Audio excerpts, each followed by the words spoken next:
गरीब आदमी है, पैसे अगर लगाने को होते तो हम यहाँ के चक्कर क्यों काटते हैं। मुझे तो इंसाफ चाहिए, वरना मैं सारे बच्चों को लेके आत्महत्या कर लूँगी। मेरे कोई आगे पीछे कोई भी नहीं है। थाने वाले का क्या, हम इंक्वायरी कर।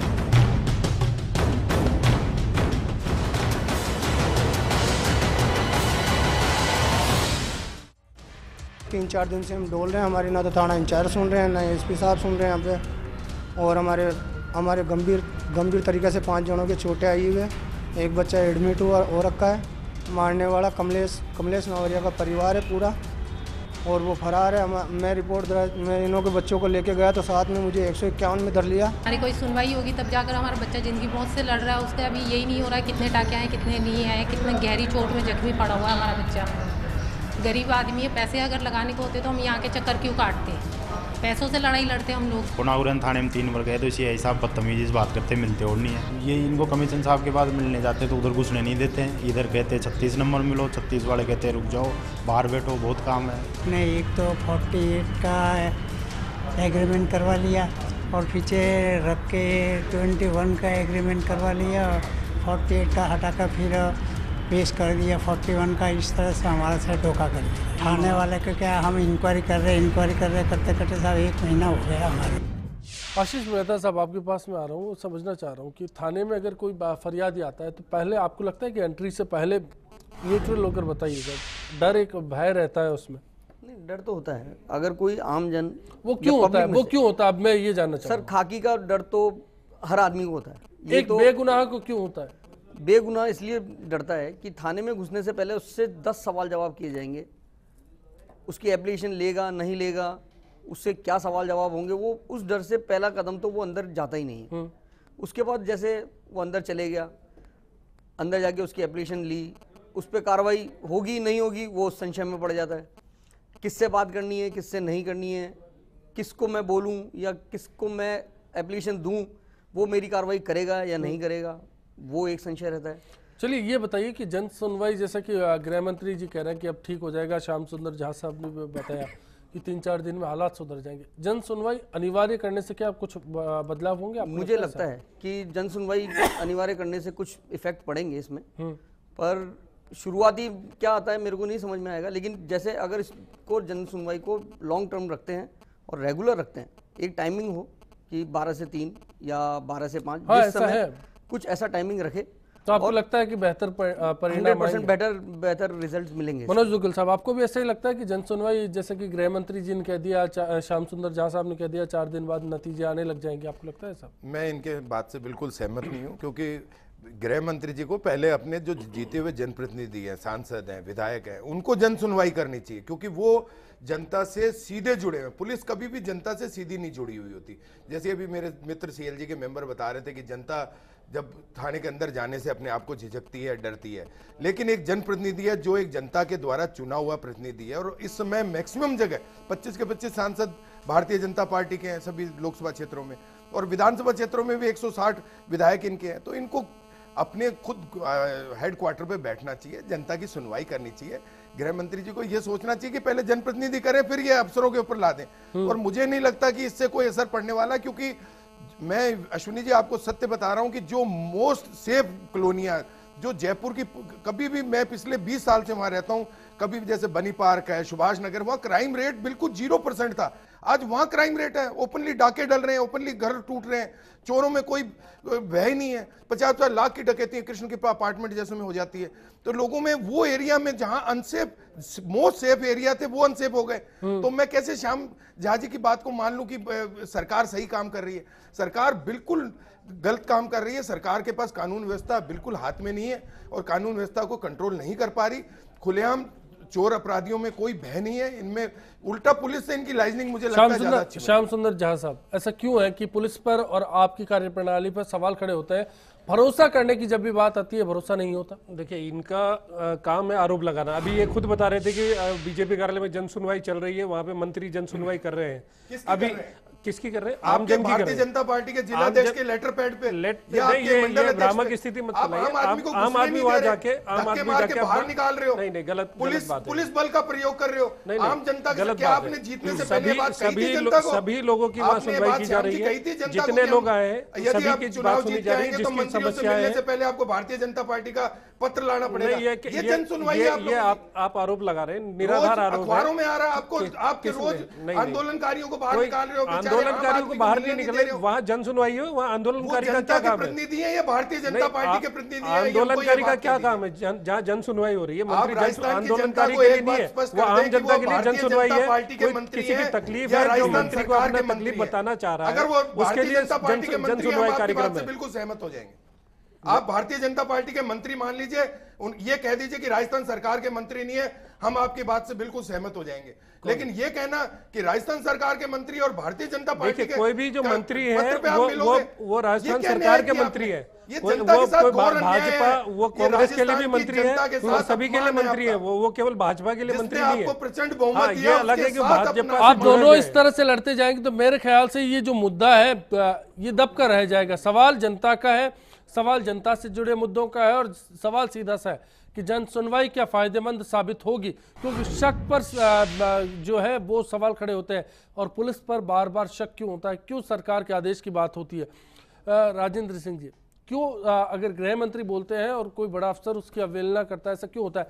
गृह मंत्री की समीक्षा रिपोर्ट है जिसका जिक्र करूंगा, उसमें साफ तौर पर माना गया दो एडीजी छोड़ दे तो बाकी की फील्ड में कोई दिलचस्पी नहीं है। बाकी बात की जाए आईजी रेंज स्तर की बात की जाए, 2-3 संभागों को छोड़ दिया जाए, 2 संभागों को खासतौर पर उदयपुर जोधपुर, तो बाकी जगह जो सूरत हाल है वो बिगड़े नजर आते हैं।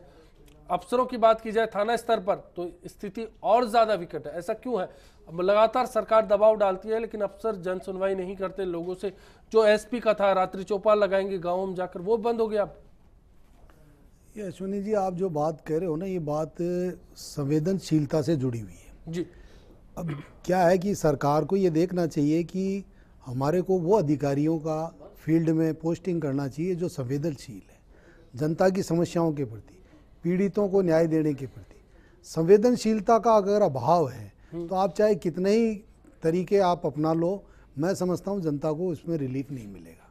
पहले क्या होता था, मैं आपको बताऊं, इतने संवेदनशील पुलिस अधिकारी होते थे, अभी भी है, ऐसा नहीं है, कई अभी पूरे राजस्थान में थोड़ा ऐसा वो उनकी संवेदनशीलता इतनी थी कि वो डमी अपने कर्मचारी भेजा करते थे, खुद चले जाते थे भेष बदल के, रात को जाते थे थाने में जाके रिपोर्ट दर्ज कराते थे, साइकिल से जाते थे, कोई दूसरा रूप बदल के जाते थे और देखते थे कि भाई हमारे क्षेत्र में काम कैसा हो रहा है, कैसे जनता की सुनवाई हो रही है, किस तरह का व्यवहार कर रहा है ड्यूटी ऑफिसर, किस तरह का हेडमोरी लोगों के साथ में व्यवहार कर रहा है। तो ये एक भय हो जाता था लोगों में, जो भी पुलिस के नीचे का स्टाफ था, कि कभी भी कोई आईजी साहब का आदमी हमारे पुलिस स्टेशन पे डमी के रूप में आ सकता है और हमारी कार्यशैली का आकलन कर सकता है, हमारी कार्यशैली के बारे में जाके सीधा रिपोर्ट कर सकता है आईजी साहब को। मैं समझता हूँ वो बंद हो गया, एसपी साहब को कोई मतलब नहीं है, आईजी साहब को मतलब नहीं है। तो ये जब चालू करेंगे दोबारा से, नीचे के स्टाफ में भय पैदा होगा कि हमारे को हमारी जिम्मेदारी को पूरी करना है, हमारे को पीड़ित लोगों के साथ सुनवाई का जो आदेश है वो तो बेहतर है, और अब इस पे धीरे धीरे अमल शुरू हो जाएगा अगर सरकार का डंडा तेज पड़ेगा। वो तो करना ही पड़ेगा। जब गृह मंत्री जी है, वो राजस्थान की कानून व्यवस्था के पूरे सर्वे सर्वा है और वो पूरी जिम्मेदारी है उनकी, और उन्होंने बड़े सोच समझ के इस निर्णय को लागू किया है, तो इसका निश्चित रूप से सभी अधिकारियों को पालन करना पड़ेगा। और अगर मैं समझता हूँ कि और उन्होंने ज़्यादा समय भी नहीं रखा है। सबसे बड़ी बात है 9:30 बजे से 6 बजे तक के कार्य समय में से उन्होंने सिर्फ 12 बजे से 1 बजे तक का रखा है, और बड़ा मतलब बिल्कुल बीच का सा समय है। कोई गांव से भी आदमी अगर चलता है तो 12 बजे तक एसपी ऑफिस पहुंच सकता है, 12 से 1 बजे के बीच में उसकी सुनवाई हो। पर अब ये है कि अब ये अधिकारियों की ड्यूटी है कि वो थोड़ी संवेदनशीलता रखें। कोई बेचारा दूर दराज से गांव से आके अगर वहाँ पे कोई रिपोर्ट देने के लिए आया है, अपनी की पीड़ा को बताने आया है, तो अधिकारी 1 बजे ये नहीं कि साहब 1 बजे गए और अब साहब एसपी साहब तो रवाना हो जाए।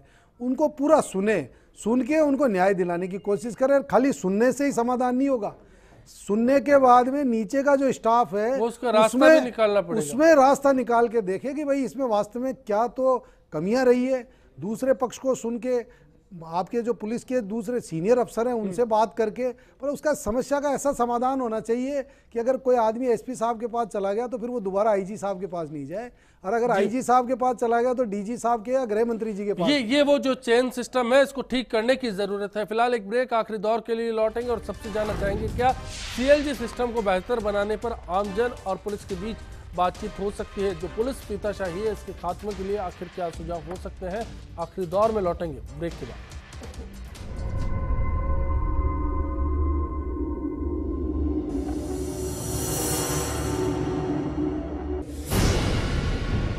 गरीब आदमी है, पैसे अगर लगाने को होते तो हम यहाँ के चक्कर क्यों काटते हैं। मुझे तो इंसाफ चाहिए, वरना मैं सारे बच्चों को लेके आप हत्या कर लूँगी, मेरे कोई आगे पीछे कोई भी नहीं। थाने वाले का क्या, हम इंक्वायरी कर।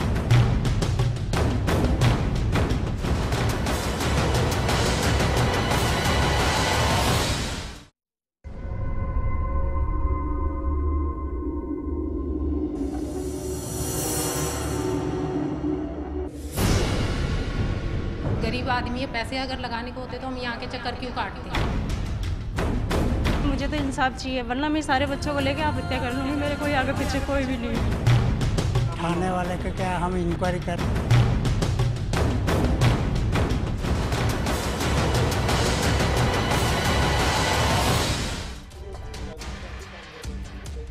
बिग फाइट की इस चर्चा में आज हमारा सवाल था, क्या पुलिस दरबार में आमजन की खुली एंट्री है, लोग क्या सीधे जा सकते हैं। जवाब मिला 20% लोगों को शायद पुलिस से डर नहीं लगता, लेकिन बड़ी जमात है 80% लोग ऐसे हैं जिनको पुलिस के साथ बातचीत में भी शायद डर लगता है। इसीलिए सवाल के जवाब में ना का ऑप्शन चुना गया। ऐसे में ऑप्शन क्या हो सकता है, बेहतरी का रास्ता क्या हो सकता है। आशीष मेहता साहब, क्या सीएलजी के सिस्टम को सशक्त बनाने की जरूरत है? बहुत जरूरी है। कैसे बनाया जा सकता है, आपका क्या सुझाव है? सीएलजी को सर एक तो हर सेक्टर से, हर एरिया से सीएलजी मेंबर होना चाहिए और प्रॉपर वो सीएलजी मेंबर का काम करे। ऐसा नहीं कि एक फौजी तौर पे या एक नाम के लिए, एक पट्टी के लिए या अपने बोर्ड के लिए उसको काम करे, ऐसा नहीं, या अपनी धौंस जमाने के लिए काम करे। बाकायदा अगर किसी की फरियाद आती है या किसी का हेल्प करनी है, आप जाओ वहाँ जाके उसकी हेल्प करो, एसएसओ से बात करो, एसपी से बात करो, एडिशनल से बात करो, जिससे भी आप बात कर सकते हो, उसकी फरियाद जहाँ तक पहुँचा सकते हो उसको पहुँचानी चाहिए।